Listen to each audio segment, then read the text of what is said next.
Friends అందరికీ నమస్కారం. Friends, రాష్ట్రంలో ఘోర విషాదం, భారీగా మృతులు, పరిస్థితి దారుణం. అసలు ఏం జరిగింది ఏంటి వివరాలు తెలుసుకుందాం. వీడియో పూర్తిగా చూడండి, అలాగే తప్పకుండా లైక్ చేయండి. మరిన్ని అప్డేట్స్ కోసం ఛానల్ని సబ్స్క్రైబ్ చేసుకోండి. ఇంకా వివరాల్లోకి అయితే వెళ్ళిపోదాము.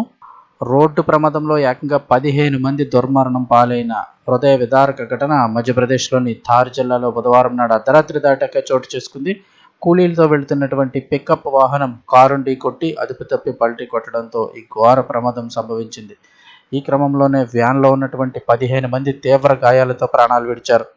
అందులో 7 మహిళలు కూడా ఉన్నారు. ప్రమాద సమయంలో వాహనంలో ఉన్న మరో 20 మంది కూడా తీవ్రంగా గాయపడినట్లు తెలుస్తోంది. అంటే 15 మంది చనిపోవడమే కాకుండా మరో 20 మంది గాయపడినట్లు చెప్తున్నారు. అనంతరం గమనించిన స్థానికులు పోలీసులకు వెంటనే సమాచారం అందజేశారు. పోలీసులు స్పాట్కు చేరుకొని సహాయక చర్యలు చేపట్టారు. అనంతరం క్షతగాత్రులను వెంటనే చికిత్స నిమిత్తం సమీపంలోని ఆసుపత్రికి తరలించారు. వాహనం అతి వేగం ఉండటంతో సామర్థ్యానికి మించి ప్రయాణికులను కూడా ఎక్కించడం వల్ల అంటే దాదాపుగా 35 మంది ప్రయాణికులు ఉన్నట్లుగా తెలుస్తోంది. ఈ ఎక్కువగా ఎక్కించడం వల్ల కూడా ఈ ప్రమాదం జరిగినట్లుగా తెలుస్తోంది. వాహనం అదుపు తప్పి బోల్తా పడడంతో లోపల ఉన్న కూలీలు వాహనం కింద పడి నలిగిపోయారు.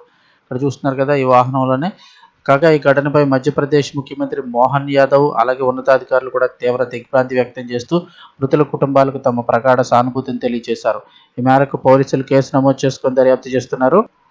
ఈ హృదయ విదారక ఘటన వచ్చేసి మధ్యప్రదేశ్లోని థార్ జిల్లాలో చోటు చేసుకుంది. బుధవారం అర్ధరాత్రి దాటాక మొత్తం వ్యాన్లో 35 మంది దాకా ప్రయాణికులు అయితే ఉండడం జరిగింది. అందులో 15 మంది తీవ్ర గాయాలతో అక్కడికక్కడే ప్రాణాలు కోల్పోయారు. మరో 20 మంది తీవ్రంగా గాయపడినట్లయితే తెలుస్తోంది.